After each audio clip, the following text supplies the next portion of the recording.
Hey guys, welcome to Pistons Talk Podcast post-game show playoff edition. We're doing playoff post-game shows. I absolutely love it. Wow, what a game. What a heartthrobber. I absolutely love this.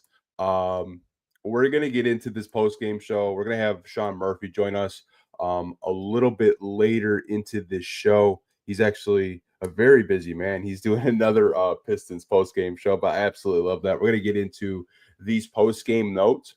And then if you guys are new here or you've been an OG throughout the season, drop any questions or comments you have, or just overall thoughts with this game um, down in the comment section, whether you're watching live on YouTube or you're watching live right now over on Twitter. But let's get into this game. I think first and foremost, we all knew there was a good shot. Isaiah Stewart was not going to play in this game, and he did not. There was no Isaiah Stewart tonight with that knee inflammation. But hey, the Pistons did what they've done all year. Next man up. And just the defense that they were playing in the first quarter, they held the Knicks to 18 points in the first quarter. I think that has to get talked about, and it should be a talking point in this podcast. That's a very high potent New York Knicks offense. I think they're top 5 in offense, just offensive team in the NBA this year. The fact that the Pistons were able to hold them to 18 points, I thought was very impressive. And I thought the effort was much better. Rotations defensively were much better to start the gate. And I think that's what really helped them, get out to a lead and hold a lead for a majority of this game, if not all of the game, really. Really loved what I saw to Cade Cunningham, just more aggressive. I was really curious to see how New York was going to attack him defensively because in the first game, they were sending doubles, sometimes triple teams. But I thought Cade did a very good job in this game, just being the aggressor and being the head of the snake for the Detroit Pistons tonight, just to get this team in a groove offensively. And you saw that out of Cade Cunningham and the Pistons tonight. Pistons have a first quarter score of 25-18. Again, holding the Knicks to under 20 points in the first quarter. Phenomenal. Going into the second quarter, you had Tobias Harris just step up again. He had a double-double, which I think sometimes we kind of take Tobias Harris for granted. We really saw his impact when he was injured late in the season, but him being just switched on to Karl Anthony Towns at times, just being a good defender, and defending without following, I thought was really crucial for Tobias Harris and the Detroit Pistons tonight. But I absolutely loved what I saw to Tobias Harris.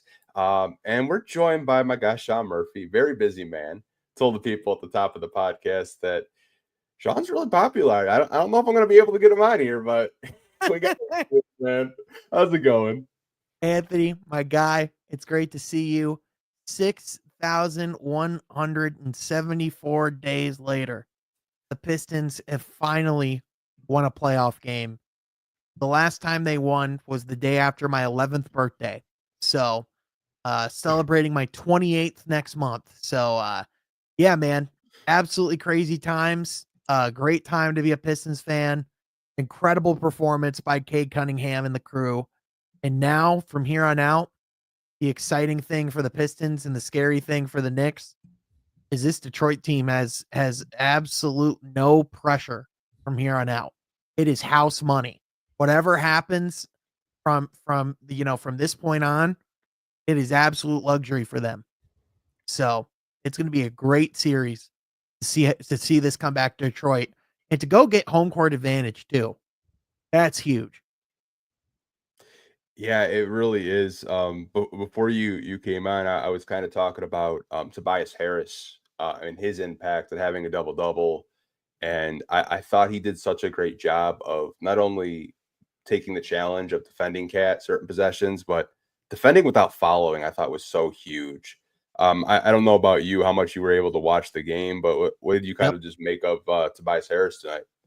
I thought Tobias has been awesome this entire series, but in particular tonight, I thought showed kind of why he was someone that the Pistons were so adamant on bringing back into their franchise. Because in the first game, he did a lot of it with his offense. Especially in that first half, he came out and he was scoring at a really high clip and playing at a really high level. He still had 15 points in this one, but really the impact that was felt from Tobias tonight was his defense, the way that he was guarding Karl Anthony Towns. He's 6'8", 226. Tobias is a lot tougher than people give him credit for, or might even recognize. People might even recognize. So I thought the level of physicality that he came out and played with was really solid. And like you said, the fact that he came out and was physical, but physical without fouling. And I thought the team as a whole, for the most part, did a really good job of that. Obviously, as the game went on, Asar started to struggle a little bit more, keeping out of foul trouble. It's always tough when you're guarding Jalen Brunson, especially with how egregious he got towards the end with some of his tactics and the ways in which he was trying to draw fouls. Like I even tweeted towards the end, like that wasn't even a basketball play. Like that was a straight up foul baiting play. And then Duran, obviously towards the end, he had 5 fouls, but for him to only be at 5 fouls in almost 37 minutes without any Isaiah Stewart and in that environment, I thought he played a really good game too. So the big thing is, for Tobias is this time last year, he was the laughing stock of NBA Twitter, of Sixers Twitter. He was seen as the quote unquote cancer of the team. And the theory was once you removed him and replaced him with someone who was perceived as better, then their team would be would be completely better. It has gone the exact opposite direction.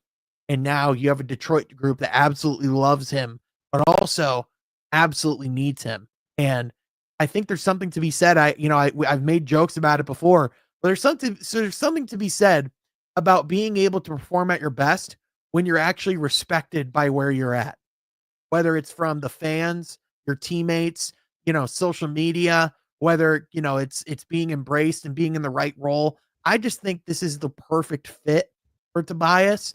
And because he's accepted for who he is and who he isn't in Detroit, I think that allows him to be the best version of himself. And I think that's what you're seeing on full display. Yeah, I'm glad you brought up the Philly point because, like, I thought, like, watching from afar, obviously, we saw him in his first stint in 2016. And even back then, he was a very serviceable player. He's obviously gotten way better as he's gotten older. He's kind of aging like fine wine because Yep. being able to do that at 32 years old, I know 32 to us is young, but in like basketball years, it's kind of old. You're kind of viewed as like a unk or a veteran.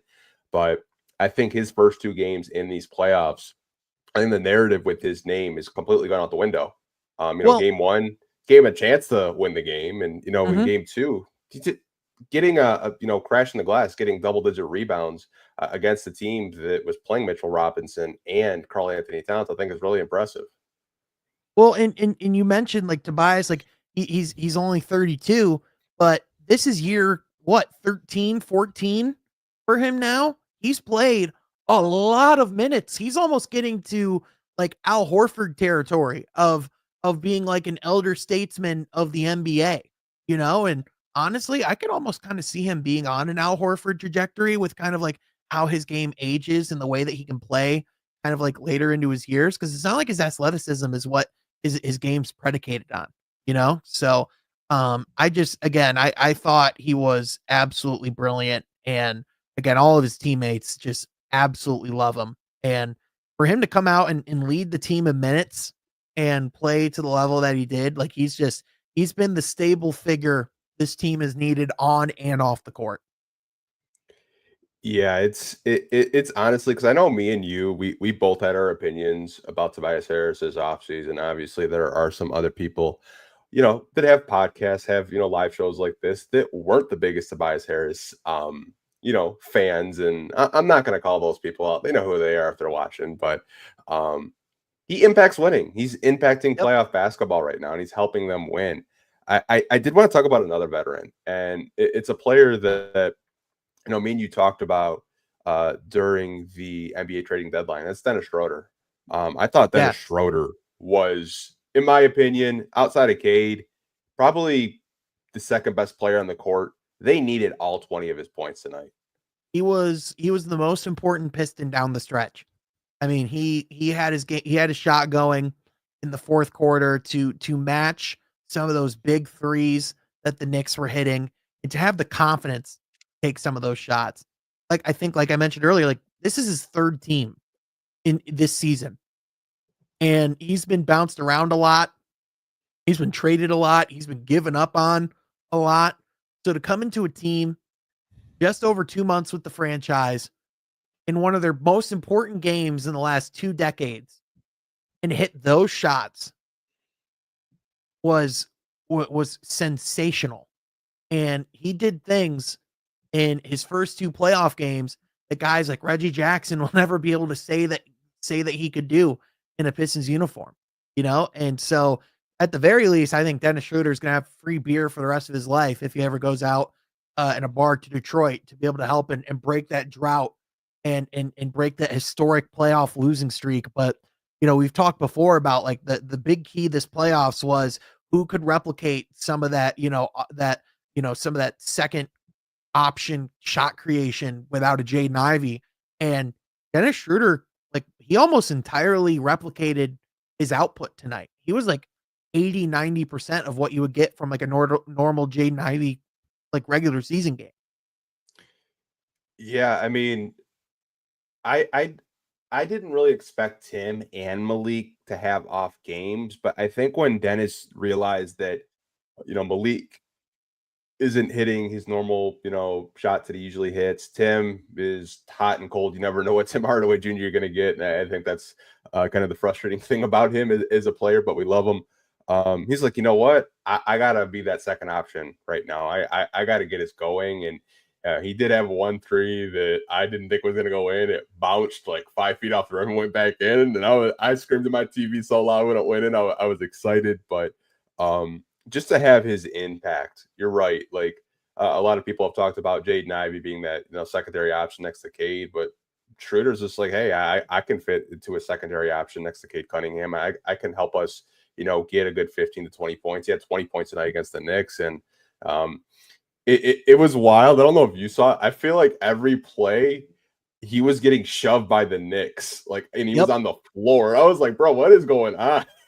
And he actually he's like an underrated defender as well. I thought he played really well on Brunson, all things considered. Obviously, Brunson still went out and did his thing, which to a certain point, a guy like that, it's like Cade. You're only gonna contain a guy like him for so long, right? Like he's gonna go out, he's gonna get his. But I think, I think Schroeder's an underrated defender for what he's able to do and what he brings to the table. And I thought he made Brunson pretty uncomfortable at multiple points tonight. And like you said, with with Malik and Hardaway, like I think Mikal Bridges actually did a really good job defending Malik tonight. I think there were obviously some open shots that Malik just has to hit that he didn't hit, but like Malik made his window or Mikal made Malik's window to release a lot quicker than it normally is. And he's a guy that can operate and hit when he has a quick window, but when you have that guy who has that type of length, that's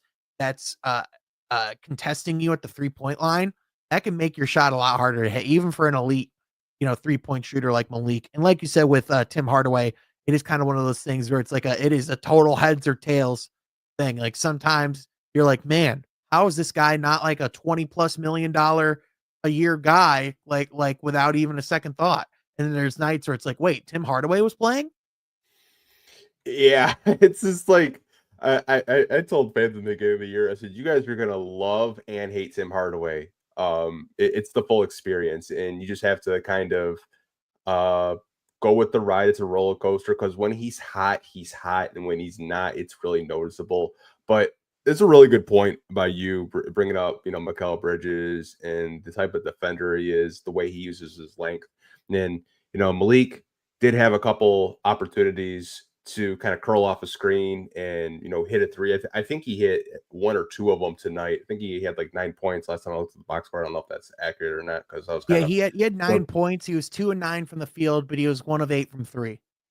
Yeah, like that's not a Malik game. I expect him to have a much better game on Thursday, especially being at home. I don't know if you saw the Pistons social team. They're going crazy. Absolutely love it. Uh Oh yeah. yeah, they're just like, show out for, game 3 on Thursday, which the city's buzzing, Sean. Like the previous 2 playoff series that, the Pistons made in 2016, 2015, 2016, and 2018-19, like the energy just feels so much different around the city and around this team. It's not the same, and I think it's more of a belief among the fans. I think there's a legitimacy that's brought when you go and you win in the postseason.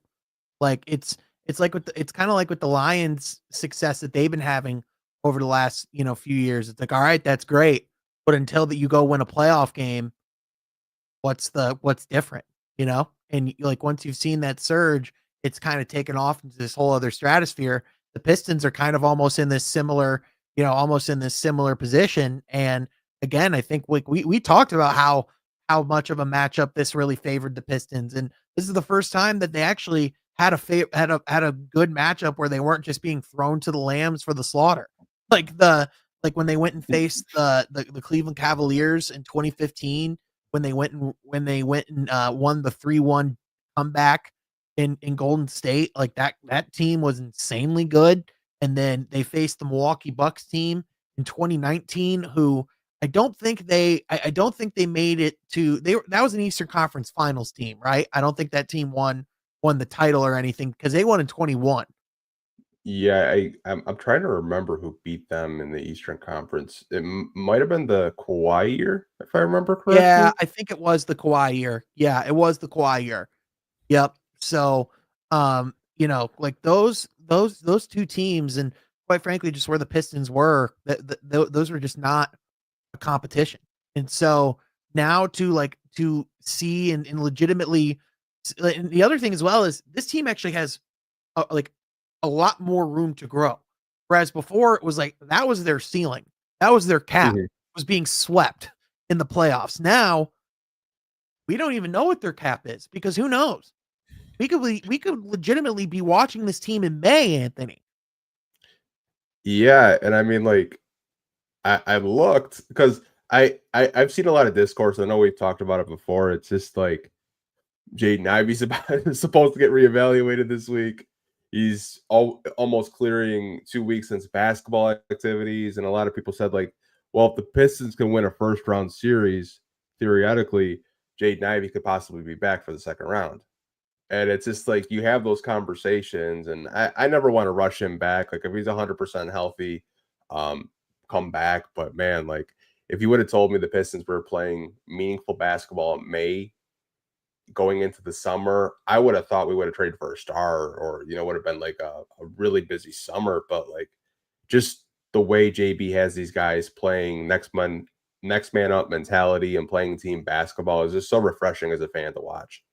If you would have told me last year that the Pistons would be playing basketball in May this season, I would say, well, that's interesting that they moved the summer league up to the same time as the playoffs. Oh my god, yeah, like honestly, like like, I would have thought you were a crazy person, but you have to tip your cap Mhm.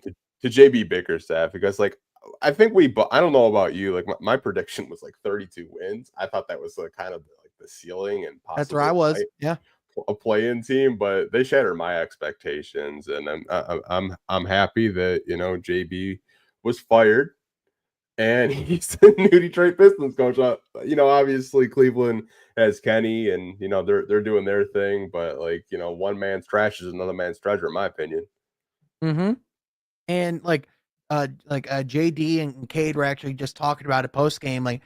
Uh, like, uh, JB's been the same guy since day one. He's brought the same intensity every single game, every single time they're out there. Even in game 82, 81, when there's nothing to play for, when the season's pretty much already decided, he's still bringing the intensity and getting into it with officials and is never sitting down for a single play and is into every single thing that's happening. So, to me, I'm just thoroughly impressed, just with the level of intensity that he brings, and just how much this group has really bought in and just embodied his identity in such a short period of time. It's crazy. Like from October to April, I would have thought like if you looked at like at a month to month basis, the way they improved was so drastic. It almost felt like he had the sliders in 2K up like at 100% because it's the way they developed and grew, and it's just a testament to the coaching staff. Not only him, but like guys like Fred Vincent and Luke Walton and others, Jared Jack, like they've just done such a good job. We actually had a really funny comment. It's about Jalen Brunson. It comes from our guy James.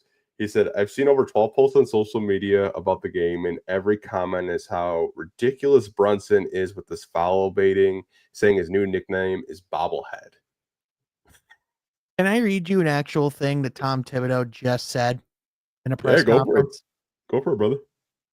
So Tom Thibodeau was actually speaking on the foul disparity tonight, about how, the Pistons were getting to the line more than the Knicks were, which obviously if you watch a Pistons game this year, you've known they have been on the other side of that numerous amounts of times. So this is an actual quote from Tom Thibodeau on the free throw discrepancy between the Knicks and the Pistons.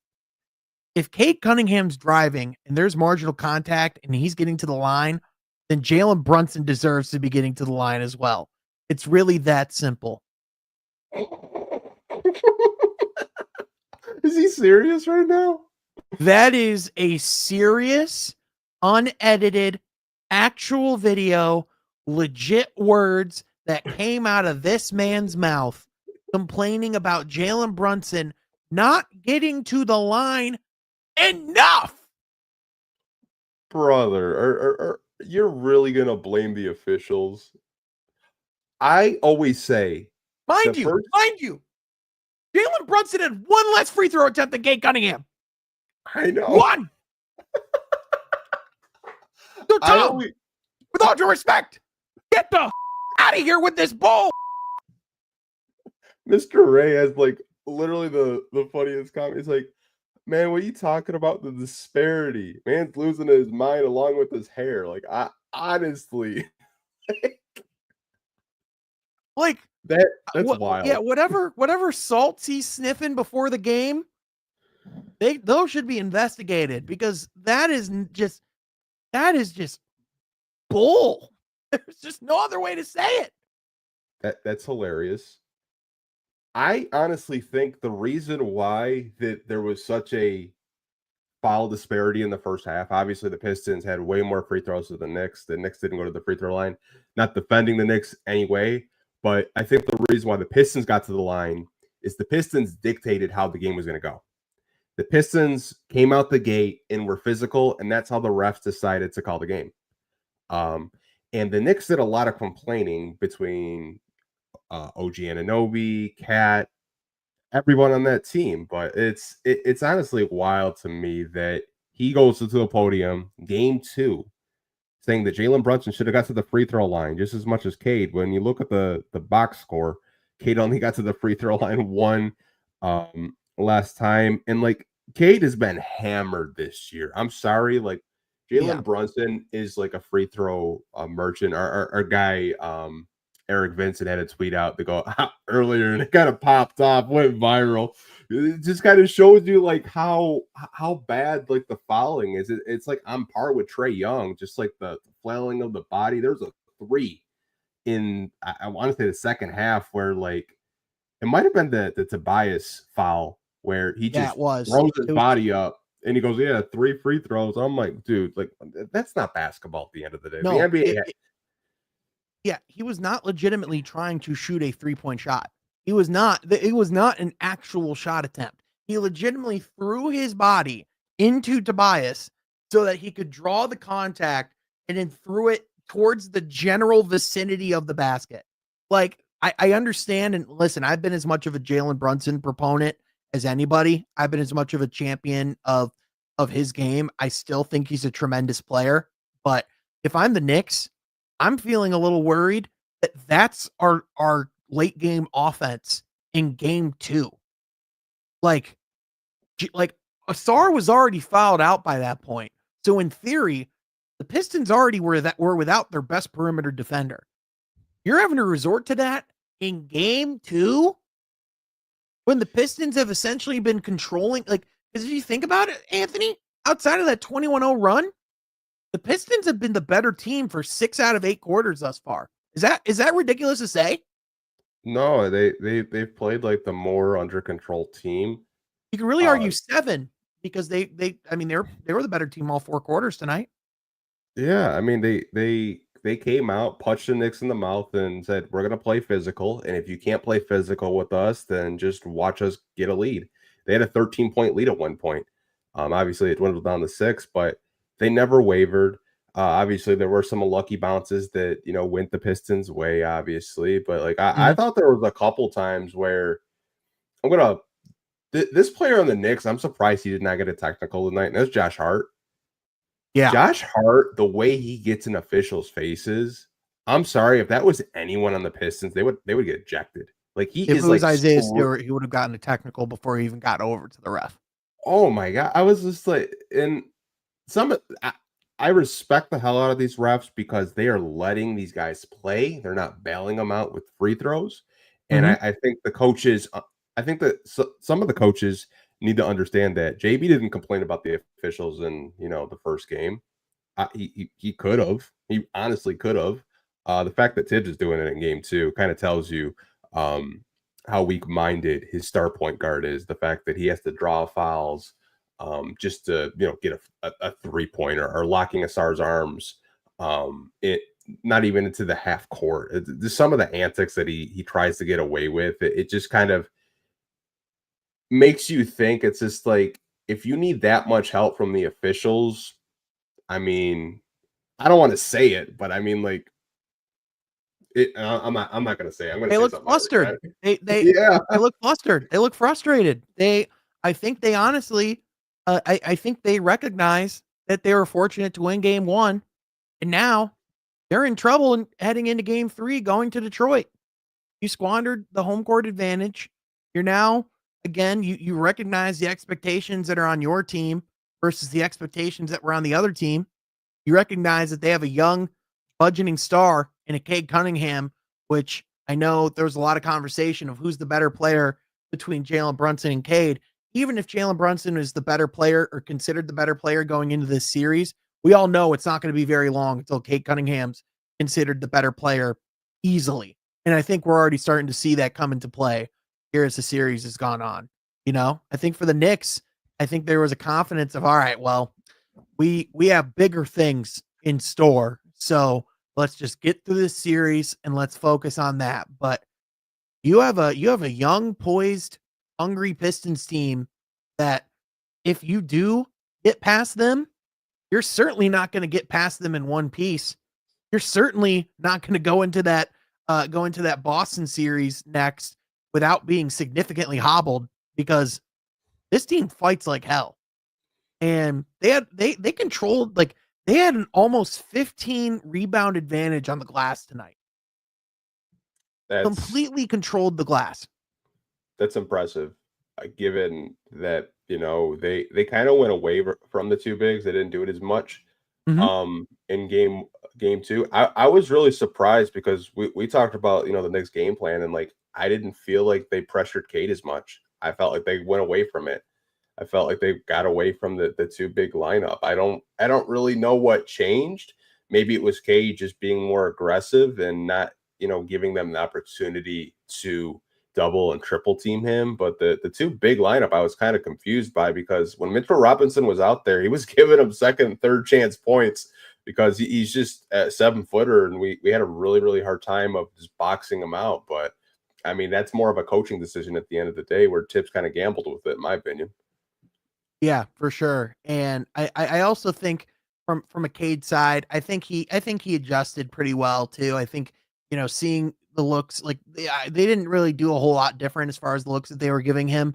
I would say that they got Cade the ball closer to the basket more often, which made those traps, towards the half court line more difficult to pull off. Whenever Cade went to the basket, there were always at least 3 or 4 bodies on him in the paint pretty much at all times. So they were still like crashing out on him. But the difficult thing was you had guys like Dennis Schroeder who were hitting shots. You had guys like Tobias who were able to get their own offense as well. Like you had enough guys on Detroit's side who made it really difficult for them. And I think that's really what contributed. Like Paul Reed in his limited minutes, he even came out and got 6 points, 3 or 4 from the field. Jalen Duren, you started to see more and more of that pick and roll and those alley oops really starting to come into play. You know, now that the Pistons are actually able to get more into their offense and into the way that they want to play, you're seeing a much more comfortable and a better basketball team as a result. So I don't think I can say the same. I don't think I can say the Knicks have gotten better as the series has gone on. It felt like they came into this game and they were just kind of coasting. They thought that, you know, they were going to crash out. The Pistons were going to crash out and have another 21-0 kind of collapse. But game 1 to game 2, they made adjustments and they looked like a completely different team. And I think that locker room knows when they lock in, they can beat anyone. Doesn't matter who they're playing, and they've shown it throughout the season. Beating teams like LeBron and the Lakers. Beating Cleveland without Cade when Cleveland basically had all their guys. Like, this is a very well-coached basketball team, and I think you have to, tip your cap to JB because he did a really good job of his rotations tonight. Saw a little bit more Ron Holland tonight, which I was happy with. Paul Reed, I thought, the guy doesn't play it at all, and he had really big, crucial moments. Had a block on Cat tonight, scored some really tough baskets around the rim. He was really cutting, but I was really pleased with this win, man. I can't believe it's been 17 years. Yeah, man. It's nuts. It's funny. I'm starting to see the New York versus everybody tweets from Knicks Muse and all the people that are saying, like posting the clips of where's the fouls, when I posted one on my timeline as well of Karl Anthony. I'm not sure if you saw that closeout towards the end when Tobias, it was when Cade kind of dove towards the ground, passed it to Tobias kind of like over his shoulder. He shot the 3. Cat was literally hugging Jalen Duren down by the basket, which I'm not an expert, but I don't think that's a legal box out, is when you literally grab the guy and hug him from the front and not allow him to even get his arms out in position to rebound. I don't think that's legal. I've been watching basketball for a little bit. I don't think you can do that. Yeah, I mean, Jalen Brunson did it to he was trying to do it to Duren, and Duren's looking at him. He's like, man, what the fuck you doing? Get off me. Like, he did it like around the basket. Obviously, Duren it was that crazy play where he saved the basketball, and then like Tobias got a tip in where they just crashed the glass like 3 times in the second half. But man, like, just from game 1 to game 2, completely different team. If the team that shows up on game 2 shows up for the rest of the series, I feel very confident that they could upset the Knicks. Yeah, I mean, again, the Pistons from here on out are playing with house money. They can do anything from here on out. This season's a success. So now that they know that they can win in this setting, now that they're going home to what is going to be probably one of the most ruckus, rowdy crowds we've seen in Detroit since the Palace days. Yeah. I mean, this is going to be nuts. I don't think, like, if you have the ability to be in the building, I highly recommend you find a way to be in the building, because this is going to be one of those moments in Detroit sports where we all look around and go, man, we're here. And yeah. I think legitimately this could, this could overtake or kind of draw over the attention of the NFL draft, which for a city that loves the Lions says a lot with how good this, which I know that reference it. I'm not trying to reference that whole conversation that was started by 97-1 and all that stuff. I like Jim Costa, by the way. I don't think that was him by any stretch of the imagination, but all that to say, the Pistons are once again at the forefront of relevancy in Detroit sports, and I think are going to start getting the recognition and the love that they deserve again, which quite frankly is great to see, because if you talk about some of the greatest memories or some of the greatest moments in the history of Detroit sports, the Pistons have almost consistently been at the forefront of them. Yeah. Well, the Red Wings were, but I don't know what's going on with them. Well, they don't Tiger, count. They're Russian. So Russian yeah. guys. I'm kidding. Darren McCarty's our guy. We love D-Mac. Shout out D-Mac. He actually gave me some pot gummies that I took one and never took again because I got stoned off my ass. I still actually have them, but that's Yeah. another story for another day. Yeah, something tells me that D-Mac doesn't make products with low THC counts. It wasn't even his product. It's something he had in his truck. So who knows where he got it?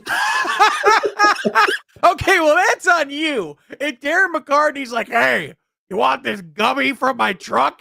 I don't know if I can say yes to that, even though I love D-Mac. Not the victim blame, but come on, man. That's on you. Yeah, I didn't move for like 15 minutes. I couldn't move. You turned into like that SpongeBob moment where he's like, photosynthesis. Literally. Oh my gosh. It's crazy though. Like to your point, like the Tigers are one of the hottest teams in baseball right now. That's awesome. The NFL draft with the Lions. If I'm a Lions fan though, like, am I really excited about a draft pick that's going to be like really, really late? Like, if they were bad, maybe I'd be more excited. But like, if I'm a Lions fan, like I just won 15 games, I shouldn't be excited about the draft. Well, don't get me wrong. The NFL draft is probably the best draft as far as all the intrigue and the drama outside. Like the NBA draft, we really haven't had much since the like outside of the Paulo drama. There really hasn't been much since the Luka Trey trade back in like what 2016, 2017 was when all that happened. Otherwise, it's been a pretty standard run of the mill procedure on draft night. In the NFL, there is the intrigue of trades and, you know, like they could move up. I understand all that. My point has always been at that point, why the wouldn't you just have it on your phone and listen in and watch what's happening and have the Pistons game on the big screen because it's something that straight up hasn't happened in almost 16 years. Yeah, like I just saw, our friends over at Crunch Time, they're doing a NFL draft, watch party. And I was just like, I don't know how many people are gonna be watching, boys. Pistons are on. Let's go. I do think there are a lot of people who like who either just love football that much or won't admit it, but just hate basketball with a fiery passion. Like there is a weird hate boner for the NBA. Yeah, and like I see it from some baseball guys too. Like they just like baseball. That's it. They don't like basketball. They'll watch some Michigan football, but like they detest basketball, and maybe they don't like how the league is more offensive driven. I don't really understand it. I did see that. Chris Castellani has to be furious. The Pistons are doing well. The team's not getting relocated. He's got to be devastated. I think he's chilling because if the Tigers were like miserably bad and the Pistons were doing good, he'd probably be the most miserable person on earth. But the Tigers are doing well, and he's doing his thing over there. So, for sure. Never really met him or talked to him before, but he has quote tweeted a couple of my tweets before, kind of talking shit. But like, hey man, that's Twitter, that's social media. I really don't care at the end of the day. Yep, for sure. But I do appreciate you coming on last minute. Had no idea that you were doing another show, but I do want to give you the floor to plug and promote what you do over at From Half Court, which is a really good podcast, by the way, you guys. If you haven't checked out Sean's YouTube channel and the podcast that he does from Half Court, you definitely check it out. Most recent episode was probably one of my favorite ones that you had in quite some time. With Keith Black, just a basketball encyclopedia, if you do as me, but just give the people the deets of where they can find you and support you.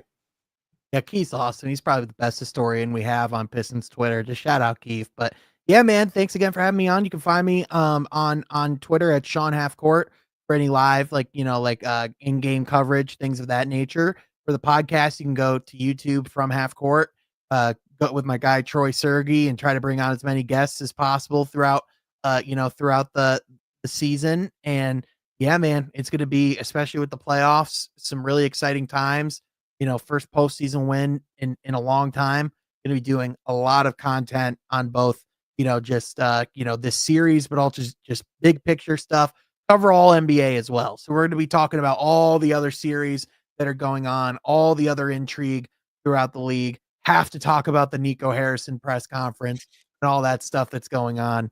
It is this is the best time of the year to be a basketball fan, not just for the postseason basketball, but then now you have all of this back behind the scenes, behind the closed doors drama with like Dallas, Atlanta just fired their general manager. Like all the tea is about to drop, Anthony.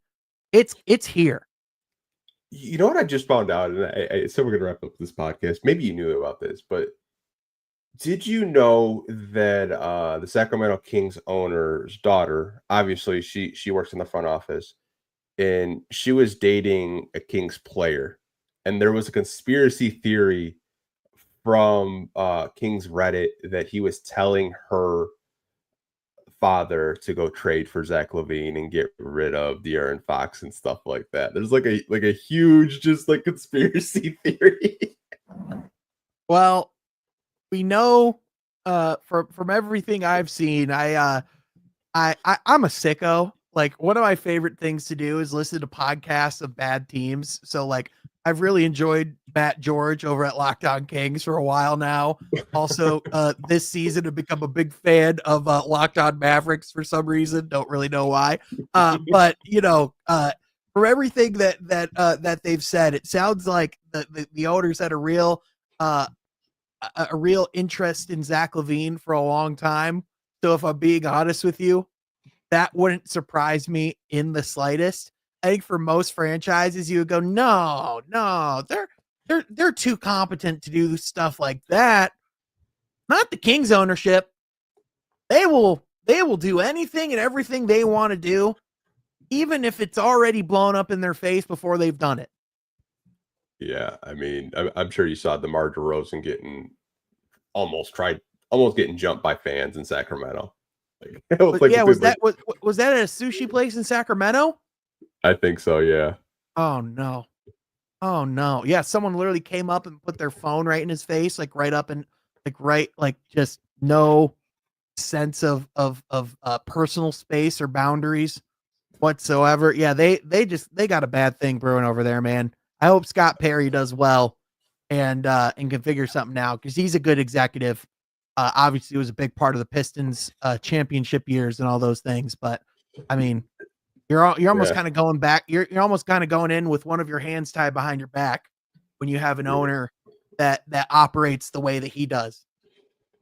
I mean, get your bread while you can. You never know when he's going to pull the trigger. I mean, you got former Pistons executive like Joe D's going to be head of basketball ops for New Orleans. So I mean, a lot of people with Michigan ties having an influence over the league these days. Joey D going to the Pelicans, Scott Perry going to the Kings, and then Rob Pelinka, U of M student, getting extended by the Lakers. Michigan runs the NBA, man. Josh Barlstein's with Phoenix, and he's like Matt Ishbia's best friend. Yep, they are certainly part of the NBA. Of the 30 teams, they are one of them for sure. I got one little prediction, and then we'll wrap this up for real. I think John Horst leaves Milwaukee and goes down to New Orleans with Joe D. I could see it. Yep. Get out of there. If the Bucks get bounced in the first round, I can see him leaving. I mean, I think we're going to be talking about a Giannis trade in the next 3 months if they lose in the first round. Houston, we have a problem. Yeah. And they might have to consider that too if they continue to only score 85 points a game in a playoff series. Giannis in Houston would just be disgusting, and I don't want to see that. I don't. Giannis with a Thompson twin, dude, nasty. They'd set the league back 50 years spacing wise, but defensively, nasty.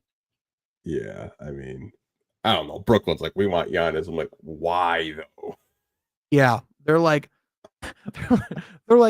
Listen, we love abandoning whatever plans we have just to go get a superstar. That's our thing. Let us keep doing it. We'll rebuild for a year and then just kind of run it back. Yeah, they were like, you know what? We want to be the Clippers, but like the bad Clippers. We want to fully live out that experience of being the second fiddle of the city. Oh man, be the dumb Clippers. That man, I was a little kid when they were that bad with like Darius Miles and all those guys. Oh, dude, the Baron Davis Clippers days. Come on, but like Oh what gets better than that? Other than just about every team and every situation in the history of basketball. But hey, it was fun there for a bit. yeah. Well, I'm gonna wrap this up for real. I said we're gonna wrap it up, and then we talked for 10 more minutes. But like, Yeah, once it's we just, start talking about the mid 2000s Clippers, it's time to call her a night. yeah, we should be celebrating about the Pistons winning the playoff game, but we're talking about Darius Miles and the Clippers. That's what happens when you feel relief, Anthony. You could go along all these different paths and not have a care in the world. Because you know why? Because the Pistons won a playoff game, man. You got to play Tobias Harris's favorite song. The Pistons won again. Mm-hmm. Mm-hmm. We'll see you guys though on Thursday.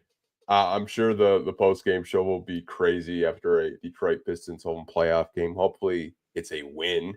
They go up 2-1. That would be crazy. I'm telling you, if the Pistons win a first round playoff series, I don't want to see the city of Detroit.